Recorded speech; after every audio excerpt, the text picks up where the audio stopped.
ఒకటే చెప్తా నేను, మన వల్ల ఇంకొకళ్ళు బాధపడొద్దు, అసలు ఏం గొడవలు విడవలు పెట్టుకోవద్దు. మనం అందరితోటి హ్యాపీగా ఉండాలా. అన్ని ప్రాబ్లమ్స్ వస్తూ ఉంటాయి లైఫ్లో, అన్నీ చూసుకుంటూ పోవాలా, భరిస్తూ పోవాలా. అదే లైఫ్ అంటే మన వల్ల ఇంకొకరు అసలు అస్సలు బాధపడొద్దు. మన వల్ల అసలు ఇంకొకరు ఏడవద్దు. మనం అలా ఉండాలా.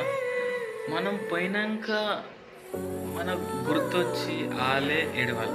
అర్థమవుతుందా? మనం పోయినాక మనం ఉన్నప్పుడు అసలు ఏడవద్దు. అది ఏడిస్తే బాగుండదు.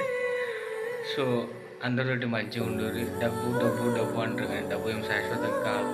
బతికినన్ని రోజులే డబ్బు, ఆ తర్వాత పోయినప్పుడు డబ్బు కూడా పనికి రాదు. అందుకోసమని ఏదైనా ఉంటే బిహేవియర్, మనం మంచితోటి ఎలా మాట్లాడుతున్నాం, మంచితోటి ఎలా ఉంటున్నాం, మనిషిని మంచిగా చూసుకున్నామా, మనం పోయినాక వాళ్ళకు అవే గుర్తుంటాయి, డబ్బులు గుర్తుండే. అర్థమవుతుందా? అందరితోటి మంచిగా ఉన్నాం మావ. ఏముంది మావ లైఫ్లో? ఏం లేదు. ఎప్పుడు చచ్చిపోతామో తెలియదు. అందుకోసమే అందరితోటి మంచిగా ఉండాలి. అర్థమవుతుందా? సరే, ఫాలో చేసుకోరు మన ఛానల్ని.